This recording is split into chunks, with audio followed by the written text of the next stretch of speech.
지금까지 우리가 걸어간 길에는 가지 못한 길과 가지 않은 길이 있습니다.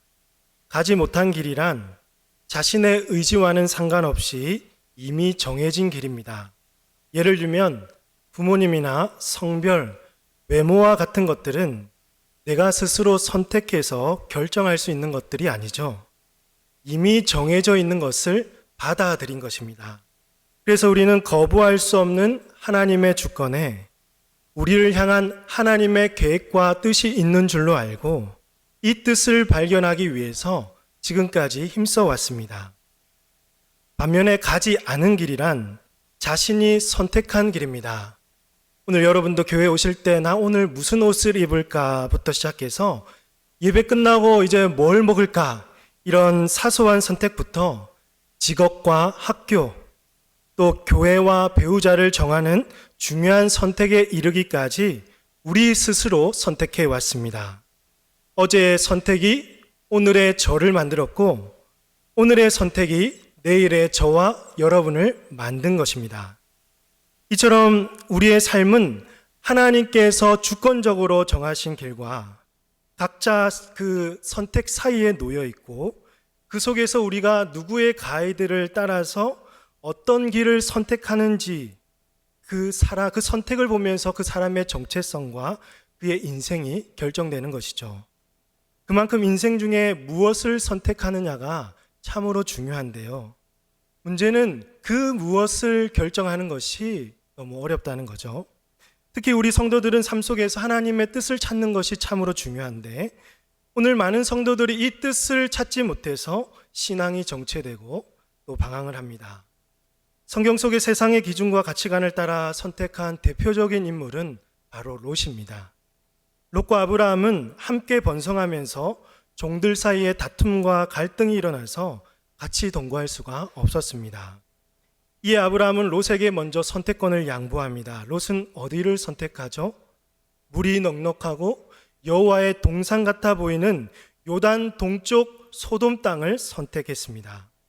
넉넉하고 화려한 곳이 마치 여호와의 동산처럼 보였다는 롯의 그 생각을 보면 그가 얼마나 세상적으로 물들어 있는지를 알 수가 있죠. 그의 선택의 결과는 예상대로 비참했습니다. 소돔 땅은 하나님의 심판으로 멸망했고 그의 가족은 겨우 몸만 빠져나오다가 그의 아내는 아시듯이 소금 기둥이 되고 말았습니다. 이처럼 롯과 같이 세상적인 기준과 가치관에 물들어서 마치 자신이 동경하는 그 나라가 하나님의 나라인 줄 착각하고 살아가는 성도들이 얼마나 많이 있습니까? 자신의 경험과 판단으로 길을 선택했다가 어려움이나 신앙의 정체를 겪는 성도들이 많이 있다는 것은 안타까운 일입니다. 오늘날의 성도는 무엇을 선택하기 이전에 모든 일에 먼저 하나님의 음성을 듣는 법을 배워야 합니다. 자신의 욕심을 좀 내려놓고 하나님께서 오늘 나에게 뭐라고 말씀하실까? 하나님은 오늘 나에게 뜻하시는 바가 무엇일까? 여러분, 이런 볼 수 있는 영적인 시간이 우리에게 필요합니다. 그런데 놀랍게도 우리 안에 하나님의 뜻을 분별하게 하고 성도의 길을 안내하는 안내자가 있습니다. 무엇이 옳은 길인지 하나님의 뜻하신 길은 어디인지 안내하는 가이드가 있다는 거죠. 그분은 누구실까요? 성령입니다. 성령은 하나님의 뜻을 이루시기 위해 우리를 바른 길로 인도하시는 분입니다. 때로는 우리가 그릇된 길을 갈 수 있죠. 그 길을 가더라도 성령은 우리를 다시 돌이키게 하시고 제자리로 돌아오게 하십니다. 저는 오늘 설교 제목을 성령에 이끌리는 삶이라고 했는데요. 성령에 이끌리는 삶이란 성령의 음성을 듣고 그분의 뜻에 순종하여 걸어가는 삶을 말합니다. 그러므로 오늘 말씀을 들으면서 우리 모두가 성령의 인도하심을 앙모하고 그분의 음성을 들을 수 있기를 바랍니다. 매 순간 성령에 이끌리어 우리를 향한 하나님의 뜻을 발견하고 그 길을 걸어가는 저와 여러분이 되시기를 주님의 이름으로 축복합니다. 오늘 본문 배경은 바울이 2차 전도 여행을 출발하는 시점입니다. 바울은 1차 전도 여행을 마치고 예루살렘 회의에 참여했습니다. 이 회의의 쟁점은 무엇이냐면 유대인과 이방인의 관계와 교회 안에서 이방인들을 허용할 수 있느냐 없느냐, 이거에 대한 문제였어요. 유대인에게 이방인들은 눈의 가시였습니다. 왜냐하면 그들은 모세의 법대로 할례를 받지 않았기 때문입니다. 그래서 유대인은 할례 받지 않은 이방인은 결코 구원을 받을 수 없고 교회에 들어오지 못한다고 여겼던 거죠. 그러나 바울을 비롯한 사도와 장로들은 할례는 구원과 상관없으며 믿음으로 그들의 마음이 깨끗해졌기 때문에 유대인과 이방인을 구별해서는 안 된다고 주장을 했던 것이죠. 회의가 끝나고 사도와 장로들은 바울과 바나바와 함께 유다와 실라를 어디로 보내냐면 안디옥으로 이제 파송을 합니다. 이들은 안디옥에 유하며 주의 말씀을 가르치며 전파했습니다. 예루살렘 회의 때 정해졌던 규율을 말하는 거죠. 며칠 후에 바울은 바나바에게 중요한 계획을 제안합니다. 15장 36절 말씀을 잠시 보시면, 며칠 후에 바울이 바나바더러 말하되 우리가 주의 말씀을 전한 각 성으로 다시 가서 형제들이 어떠한가 방문하자 하고, 바울은 1차 전도 여행 때 세웠던 교회들을 다시 돌아보고 형제들의 신앙을 점검하고 가서 격려하자고 바나바에게 제안을 했습니다. 이렇게 서로 전도 계획을 세우고 떠나려는 찰나에 안타까운 일이 벌어집니다. 바울과 바나바가 마가 요한의 동행 문제로 심히 다투게 된 것입니다. 이때 심히 다투다라는 말은 치고받을 정도로 크게 싸웠다라는 뜻입니다.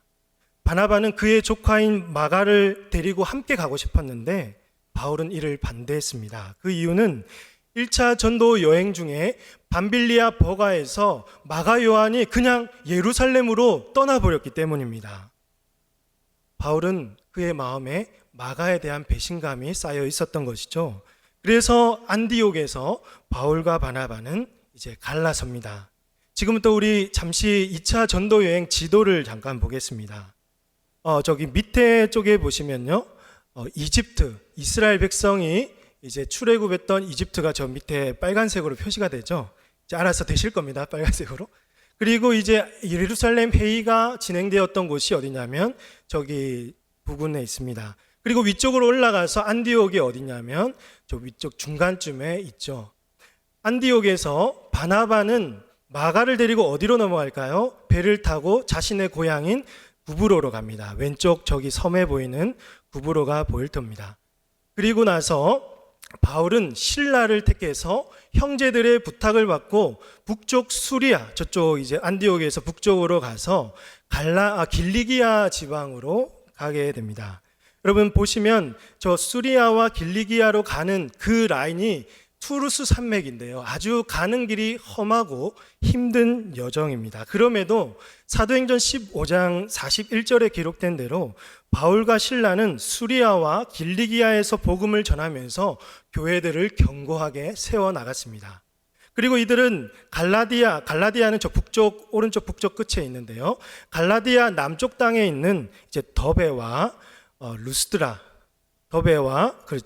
루스드라 저기에 이제 이르게 되는 거죠. 여기는 1차 전도 여행 지역입니다. 이제 여기서 잠시 우리가 생각해 볼 것은요, 바울과 바나바는 전도를 한다고 하면서 이렇게 여러분 대판 싸워도 될까요?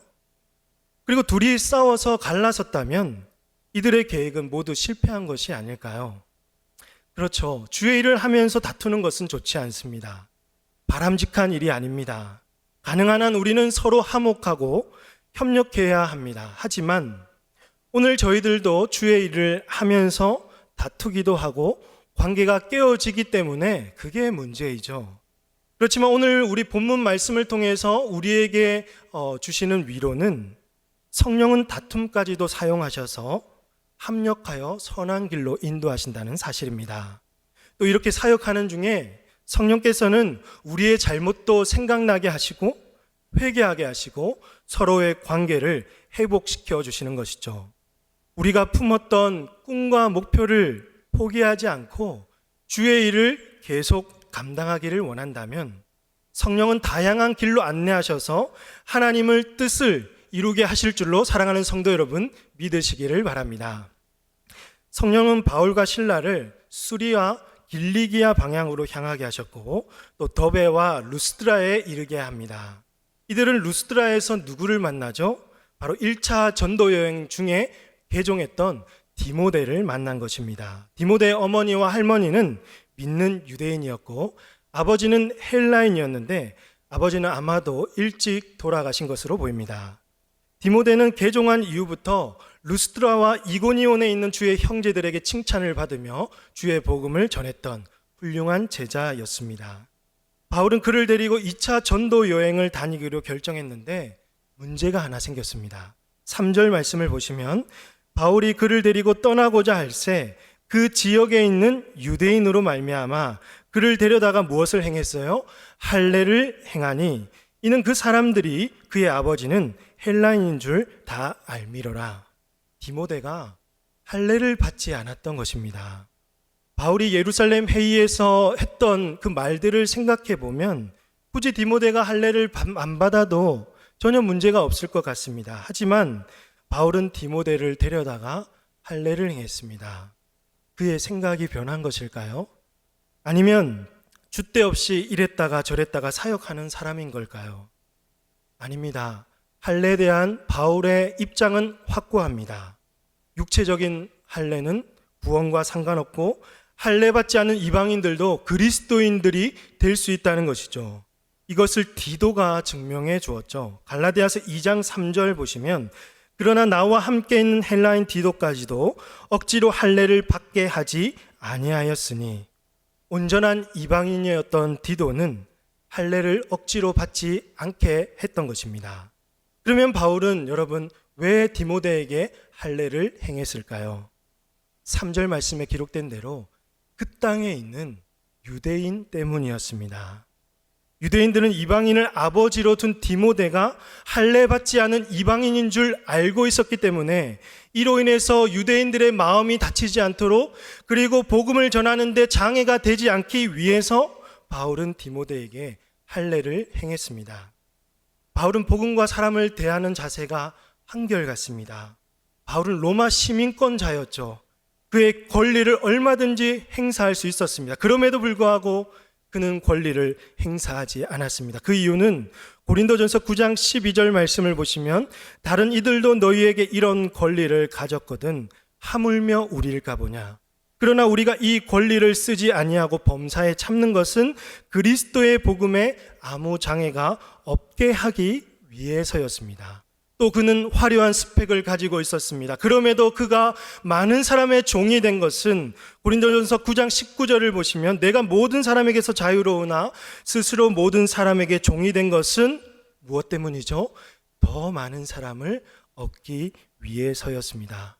바울이 유대인들 앞에서는 유대인과 같이 율법 아래 있는 자들에게는 율법 아래 있는 자와 같이 약한 자들에게는 한없이 약자가 된 것은 다만 몇 사람이라도 구원하기 위해서였던 것입니다. 이 시간에 저를 한번 따라할까요? 다만 몇 사람이라도 구원하기 위해서. 한 번만 더 합시다. 다만 몇 사람이라도 구원하기 위해서. 다만 몇 사람이라도 구원하기 위해서. 그렇죠. 사랑하는 성도 여러분, 오늘 이 말씀은 이 시대를 살아가는 성도와 교회의 존재의 울림을 주고 있습니다. 오늘날 성도와 교회는 여러분 정말 다만 몇 사람이라도 구원하기 위해서 얼마나 낮아지고 있으며 얼마나 헌신하고 있습니까? 기분 나쁘면 기분 나쁜 대로 소리치고 억울한 일이 있으면 왜 나만 겪냐고, 왜 그리스도인들만 이렇게 억울한 일을 당해야 하냐고 지금 세상 앞에 따지고 화내고 있지 않습니까? 이번에 정부에서 발표한 교회 방역 지침과 인터넷 기사들을 보면서 저도 여러분과 같이 정말 화가 나고 아쉽더라고요.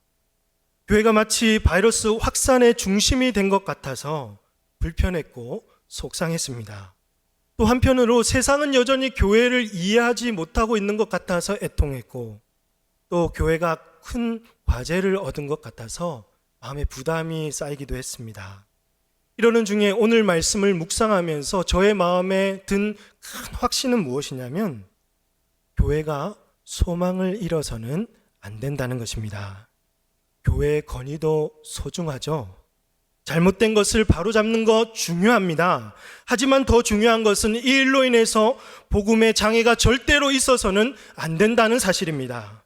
세상 사람들이 교회를 향해서 마음의 문을 닫고 교회를 등져서는 안 됩니다. 한국 교회가 좀 억울한 일이 있어도 좀 참아내고 종의 마음으로 본질에 충실해서 그 교회다움을 지켜나간다면 우리 스스로 권위를 지키려 애쓰려 하지 않아도 진리의 성령께서 교회를 진리로 무장시켜 주시고 세상 속에서 하나님의 영광을 나타내는 교회로 세워주실 줄로 사랑하는 성도 여러분 믿으시기를 바랍니다. 하나님의 능하신 손 아래에서 우리가 겸손할 때 하나님께서는 때가 되면 높이실 줄로 믿습니다. 제자 훈련을 하다 보면 우리 집사님들 또 훈련생들의 이런 고백을 많이 듣습니다. 훈련하기 전에는 자신의 성깔대로 화도 내고 또 성질도 부리고 참지 못했던 일들이 많았는데 훈련을 하면서 그리스도의 그 성품을 닮으려고 애쓰고 가정에서나 또 직장에서나 또 사회에서 화가 날 때도 있지만 더 참고 내가 훈련하고 있으니까 좀 더 참고 억울한 일이 있어도 이전보다 더 잘 감당하게 된다고 말입니다. 왜 그렇게 하실까요? 여러분 왜 그렇게 하고 계십니까? 나로 인해서 복음의 장애가 있어서는 안 되잖아요. 그죠? 나로 인해서 다만 몇 사람이라도 구원하기 위해서 그렇게 참아내는 것입니다. 오늘 저와 여러분도 한 명의 성도여 목회자로서 다만 몇 사람이라도 구원하고자 하는 마음으로 복음과 세상 앞에 서 있을 때 세상이 변화되고 영혼을 구원하는 복음의 통로로 오늘 저와 여러분이 귀하게 쓰임받게 될 줄로 믿습니다. 그럼 이제 다시 지도를 보시면요. 이제 루스드라에서 디모데를 만난 바울과 실라는 이제 저 중간쯤에 이고니온과 또 위쪽으로 조금 가서 비시디아 안디옥으로 지나서 저기 큰 땅 아시아 소아시아 지역으로 가서 이제 복음을 전하고 싶었습니다.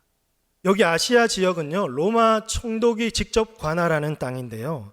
아시아 동쪽에는 어떤 땅이 있냐면 갈라디아가 있어요. 여러분 아시는 갈라디아가 있고 서쪽에 이 바다 끝으로 가면 에게해가 있어서 그 바다만 지나면 이제 왼쪽 좌측 길 끝에 유럽 땅이죠. 마게도냐 땅입니다. 바울은 아마도 이제 아시아에 있는 대표 도시인 에베소, 아시아 저기 에베소가 있는데요. 에베소에 가서 복음을 전하고 싶었던 것으로 보입니다. 그러나 성령께서 어떻게 하셨습니까? 바울이 아시아에서 복음을 전하지 못하도록 막으셨습니다. 성령께서 바울의 계획을 거절하신 것입니다. 여러분 다른 일도 아니고 아시아에서 하나님의 말씀을 전하겠다는데 복음을 전하겠다는데 성령은 왜 바울을 막으셨는지 의문이 생깁니다. 이렇게 성령으로부터 거절당한 바울은 이제 부르기아와 갈라디아 땅 사이로 가서 어디에 이르냐면 이제 무시아 앞에 있습니다. 저기 무시아, 아시아 위에 무시아가 있죠. 무시아 앞에 섰는데 이들은 여기서 오른쪽 위쪽으로 이제 비두니아로 가서 갈라디아 땅 그쪽으로 가서 이제 복음을 전하려고 애썼죠. 비두니아는 아시아의 북쪽 위에 있고 여기는 잘 발달된 헬라 도시로서 디아스포라 유대인들이 많이 거주하고 있었습니다. 거기서 이제 바울은 복음을 전하고 싶었던 것이죠. 그러나 또 어떻게 되었습니까? 7절을 보시면 예수의 영이 허락하지 아니하셨다라고 합니다. 6절에는 성령이라고 했고 7절에는 예수의 영이라고 했는데 여러분 이것은 다른 신이 아니라 같은 한 성령입니다. 그런데 여기서 왜 예수의 영이라고 불렀는가 하면 바울은 이 순간 예수의 영께서 자신의 계획을 맡고 있다는 분명한 확신이 들었던 것입니다. 그래서 바울은 무시아를 지나서 이제 어디로 가냐면 에게의 거의 끝자락에 보이는 저기 드로아로 갔죠. 여러분 잘 아는 트로이 전쟁의 연고지죠. 여기만 가면 이제 마게도냐로 갈 수 있는 항구 도시입니다. 저 바다 끝에 있는 항구 도시죠. 여기까지 지도를 보시고 바울은 이제 여기 드로아에서 밤에 환상을 보게 됩니다. 사도행전에서 환상은 기도와 연결되어 있습니다. 바울은 2번이나 자신의 계획이 막히고 이제는 한계에 부딪혀서 어디로 갈지 몰라서 갔던 곳이 바로 드로아였는데 그 드로아에서 기도하는 중에 그에게 환상이 보여진 것이죠. 9절 말씀, 밤에 환상이 바울에게 보이니 마게도냐 사람 하나가 서서 그에게 청하여 이르되 마게도냐로 건너와서 우리를 도우라 하거늘. 그랬더니 바울이 어떻게 하는지 10절 말씀 우리 같이 한번 읽어보도록 하겠습니다. 10절입니다. 시작. 바울이 그 환상을 보았을 때 우리가 곧 마게도냐로 떠나기를 힘쓰니 이는 하나님이 저 사람들에게 복음을 전하려고 우리를 부르신 줄로 인정함이라. 아멘. 바울은 성령께서 자신을 마게도냐로 보내는 것을 인정하고 지체 없이 마게도냐로 떠났습니다. 바로 유럽으로 건너간 것입니다.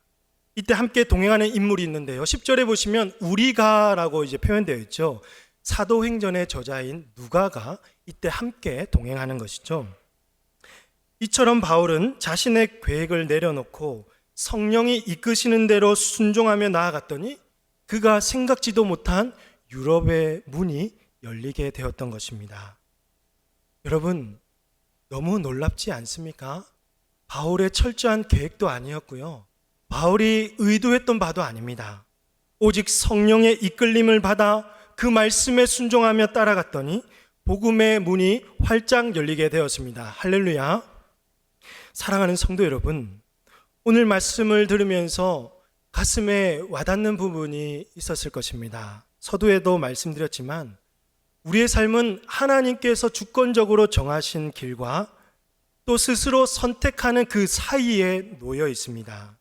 이 속에서 성령의 인도하심을 따르느냐 아니면 자신의 계획과 세상의 기준을 따르느냐에 따라서 한 사람의 정체성이 결정되고 삶이 달라집니다. 또한 우리가 하나님의 일을 하는 중에 바울처럼 거절당하고 가는 길이 막힐 수도 있습니다. 또 오늘 이 시대, 코로나 이 시대에 우리는 계속해서 막히는 그런 경험을 더 하고 있는 거죠. 여러분이 서 있는 모든 것이 선교의 현장입니다. 우리 한 사람 한 사람은 다 모두가 선교사입니다. 가정에서, 직장에서 복음을 전하고 또 노동을 하고 사람들을 섬기고 봉사의 일을 감당하는 중에 만약에 여러분의 길이 막히게 되었을 때 어떻게 해야 할지 막막하고 고민이 되실 줄로 압니다. 이때 우리가 성령에 이끌리는 삶을 살아가기 위해서 저는 세 가지 질문으로 좀 생각해 보면 좋겠는데요. 첫 번째 질문으로, 성령은 우리의 계획을 언제 막으실까요? 성령은 언제 우리의 계획을 막으실까요? 먼저는 우리의 계획이 하나님의 계획과 반대될 때입니다. 하나님의 뜻과 반대되는 계획은 결국 하나님께 대한 불순종으로 이어질 수밖에 없죠. 이때는 자신의 계획을 반드시 내려놓아야 합니다. 또 여러분, 기다림이 필요할 때입니다. 기다림이 필요할 때입니다. 성령은 아직 때가 안 되었을 때, 하나님의 때가 안 되었거나 또 구하는 자가 영적으로 성숙하지 못했을 때 막으십니다. 이때는 잠잠하게 하나님의 때를 기다려야 합니다. 마지막으로 성령께서 우리의 계획보다 더 좋은 계획이 있을 때입니다. 이는 바울의 경우에 해당하는데요. 바울을 향한 하나님의 계획은 유럽의 문을 열어서 이방 땅에 복음을 전하는 것이었습니다.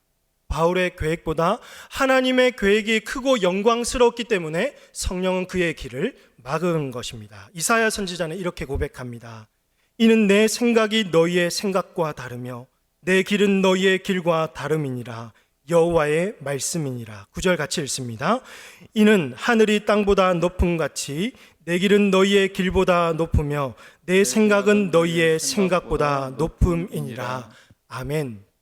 사람의 계획이 아무리 좋고 선하다고 할지라도, 여러분의 계획이 정말 합리적이고 합당한 계획이라고 할지라도 하나님의 계획이 옳고 하나님의 생각이 높으며 하나님의 판단이 지혜롭고 하나님의 방법이 정확하신 줄로 여러분 믿으시기를 바랍니다.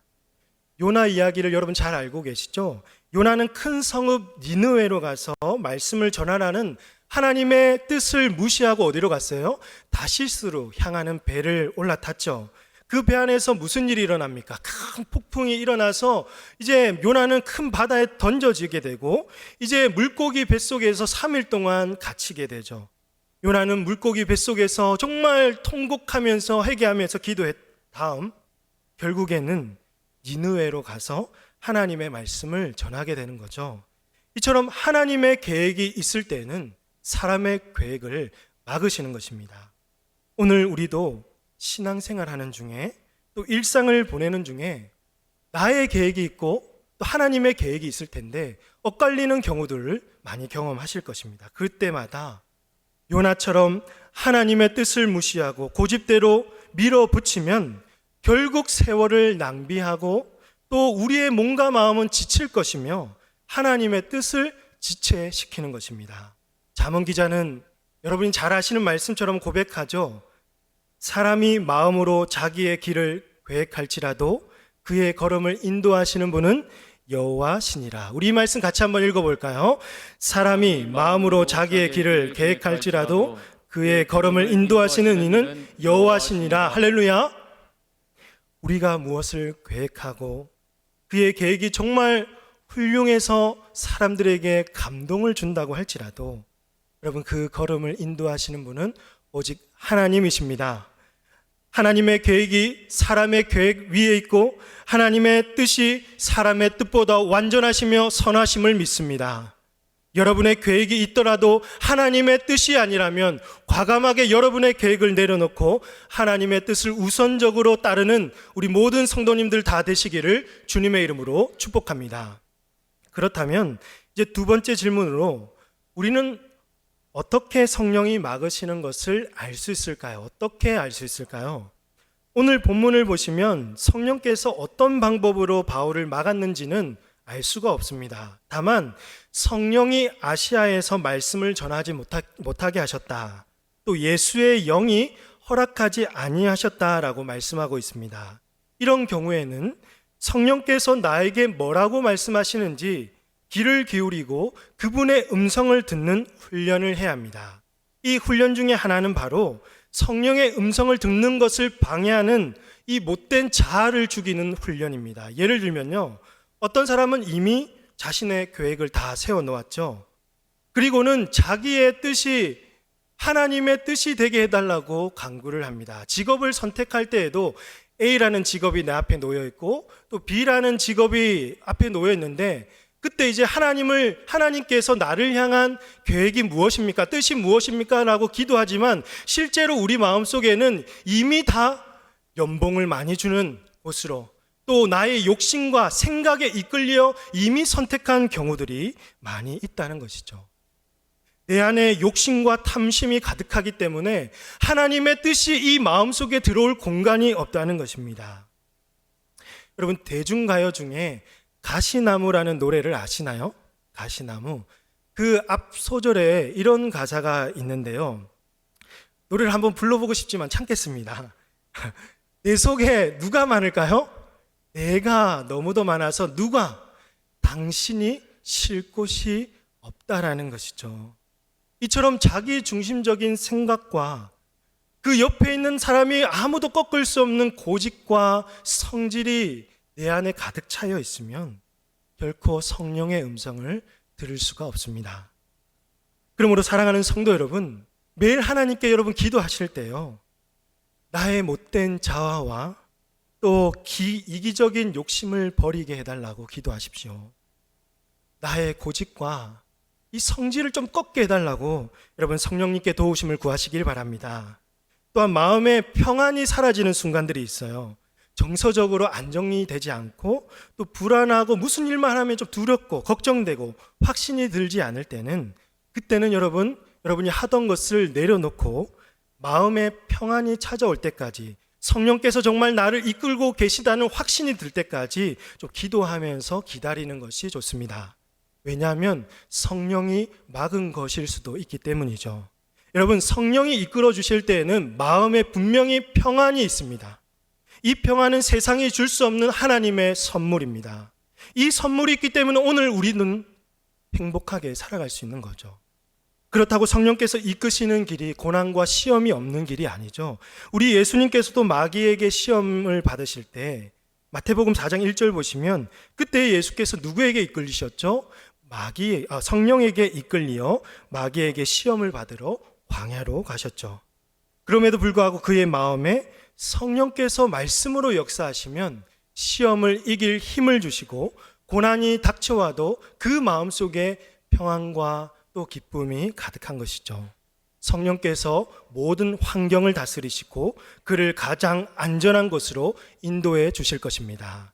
사랑하는 성도 여러분, 무슨 일을 하는 중에 또 어떤 일이 막히게 된 그 순간에 마음의 평안과 성령께서 이끄신다는 확신이 들 때까지 기다리시고 고난과 시험 중에도 성령의 역사를 간구하는 여러분이 되시기를 바랍니다. 마지막 한 가지는 성령께서 환경적으로 이제 막으실 때도 있습니다. 나의 의도와 상관없이 상황이 계속 어려워지는 순간들이 있잖아요. 무슨 일을 해도 안 되고 어떤 가게나 회사를 열어도 계속 망하고 가는 길마다 막히는 경우들이 있잖아요. 그때마다 좌절하고 낙심하는 경우들이 많은데요. 여러분, 이때는 조급해하지 마시고 성령님께 맡기십시오. 내 힘으로 지금까지 해왔는데 안 됐다면 여러분, 그것은 성령의 사인으로 알고 하나님께 맡기시길 바랍니다. 환경의 막힘을 통하여 우리는 겸손을 배우고 인내를 배우고 하나님의 주권을 배우게 될 것입니다. 성령보다 앞서 나가려 하지 마시고요. 겸손하게 주님의 말씀을 기다리며 성령의 이끄심을 따라서 매일 한 걸음 한 걸음씩 나아가는 저와 여러분이 되시기를 주님의 이름으로 축복합니다. 마지막 질문으로 성령에 이끌리는 삶을 살기 위해서 평소에 우리는 어떤 생활을 해야 할까요? 어떤 생활을 해야 될까요? 무엇보다 첫 번째로는 말씀 생활을 충실해야 됩니다. 말씀 생활을 충실해야 합니다. 성령은 우리의 삶을 인도하는 안내자입니다. 요한복음 14장 26절 말씀을 보시면 보혜사 곧 아버지께서 내 이름으로 보내실 성령, 그가 너희에게 모든 것을 가르치고 내가 너희에게 말한 모든 것을 생각나게 하리라고 예수님께서 말씀하셨습니다. 성령은 말씀을 통해서 우리를 가르치시고 말씀으로 하나님의 뜻을 깨닫게 해주십니다. 그 속에서 우리는 하나님의 뜻을 발견하고 그분의 뜻대로 살아갈 수가 있습니다. 때론 우리가 연약해서 그릇된 길을 걸어갈 때에도 성령은 말씀으로 우리를 돌이키게 하시고 우리의 잘못된 생각을 변화시켜 주시고 바른 길로 안내해 주십니다. 그러므로 사랑하는 성도 여러분, 하나님의 말씀을 부지런히 읽으시고요, 선포되는 말씀을 성실하게 들으시고 또 삶 속에서 큐티하시고 묵상을 하시기 바랍니다. 말씀을 통해서 성령의 음성이 들려지고 또 옳은 길로 걸어가게 되실 줄로 믿습니다. 하지만 처음 신앙생활 하시는 분들이나 우리 성도님들 중에는 자주 이런 고백을 하시죠. 말씀을 읽어도 도저히 하나님의 뜻을 발견할 수가 없다고, 내가 아무리 신앙생활을 해도 하나님이 나에게 그 걸어가라고 하신 길을 찾을 수가 없다고 그렇게 하시는 분들이 계세요. 그때는 어떻게 해야 되냐면 성령의 도움을 구하며 기도 생활을 해야 합니다. 기도 생활. 로마서 8장 26절과 27절 말씀을 보시면 이와 같이 성령도 우리의 연약함을 도우시나니 우리는 마땅히 기도할 바를 알지 못하나 오직 성령이 말할 수 없는 탄식으로 우리를 위하여 친히 간구하시느니라. 27절 말씀 같이 읽습니다. 시작. 마음을 살피시는 이가 성령의 생각을 아시나니 이는 성령이 하나님의 뜻대로 성도를 위해서 간구하심이니라. 이처럼 성령은 연약한 성도 한 사람 한 사람을 위해서 하나님의 뜻대로 행할 수 있도록 지금도 탄식하면서 오늘 저와 여러분을 위해서 중보하고 계십니다. 그러므로 세상 속에서 어떻게 해야 할지 몰라서 막막하고 감당하기 어려운 결정이 우리 앞에 놓여져 있을 때 성도 여러분, 성령님께 기도하십시오. 하나님, 정말 이 순간에 내가 어떻게 해야 할까요? 하나님, 어떤 것이 바른 결정이고 판단인지 나의 바른 판단과 올바른 결정을 내리게 해달라고 여러분 지혜를 구하십시오.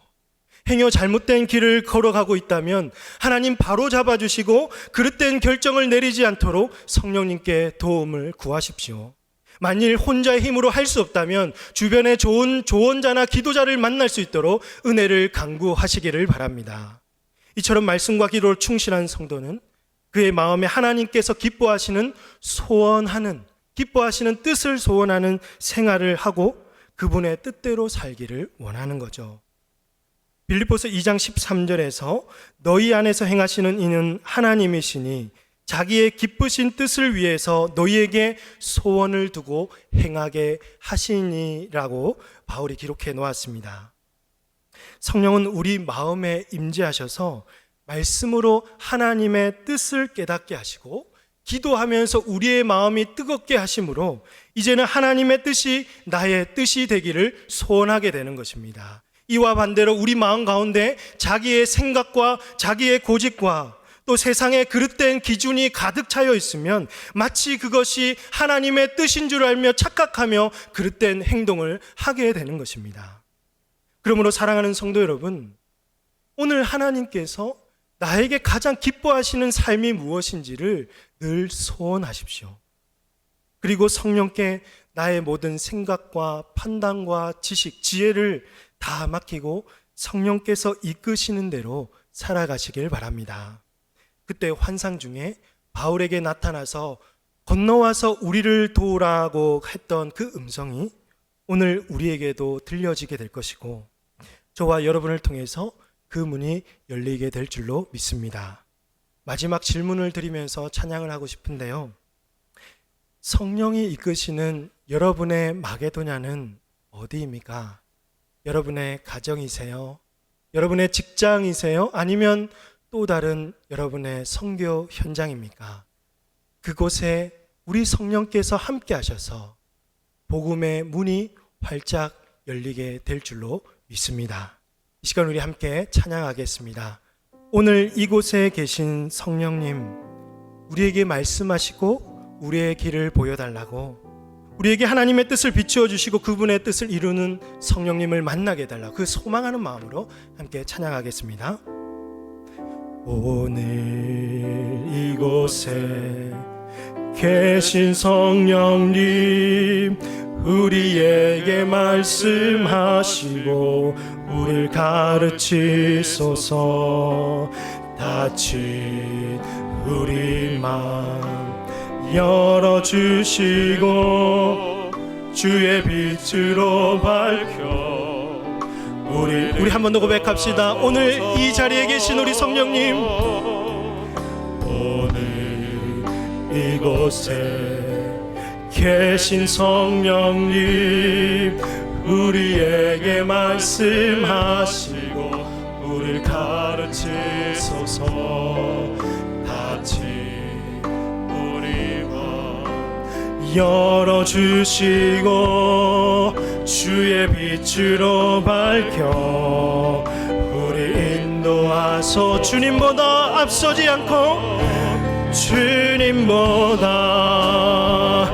앞서지 않고 겸손하게 주님의 말씀 기다리리. 주님 소리 우릴 드립니다. 사랑으로 인도. 우리 한 번 더 고백합시다. 오늘 이곳에 계신 성령님, 오늘 이곳에 계신 성령님, 우리에게 말씀하시고 우리를 가르치소서. 닫힌 우리 마음 열어주시고 주의 빛으로 밝혀 우리를 인도하소서. 하소서. 주님보다 앞서지 않고 겸손하게 주님의 말씀 기다리니. 주님 손에 우릴 드립니다. 사랑으로 인도. 주님보다 앞서지 않고 주님보다 앞서지 않고 겸손하게 주님의 말씀 기다리니. 주님 손에 우릴 드립니다. 인도하소. 사랑으로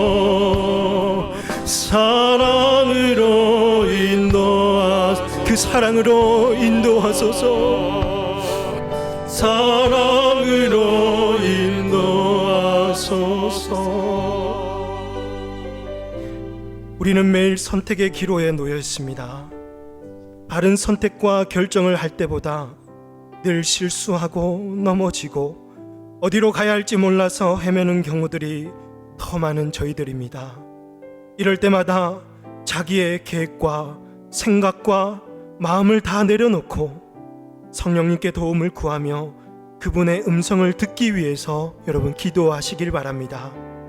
우리보다 앞서가신 성령께서 말씀으로 가르치시고 하나님의 그 기쁘신 뜻을 이루게 하실 줄로 믿습니다.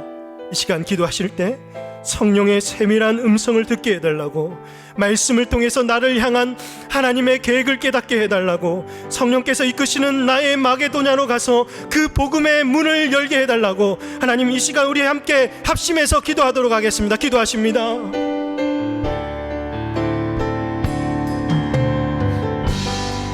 주님, 하나님 아버지, 우리의 낮음과 우리의 연약함, 우리의 무계획적인 이런 모습들 주님 불쌍히 여기시고, 정말 하나님의 계획으로 성령의 이끌림을 받아 하나님 나아갈 수 있는 우리 모든 성도들 될 수 있도록 인도하여 주십시오.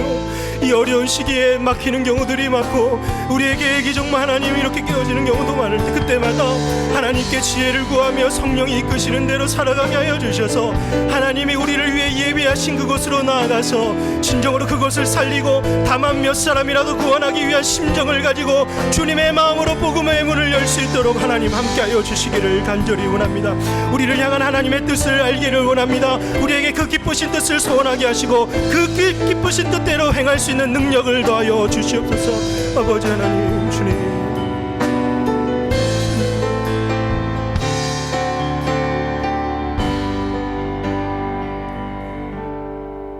하나님 아버지, 항상 우리와 함께 하시고 우리를 가장 선한 길로 인도하시는 하나님의 은혜에 감사드립니다.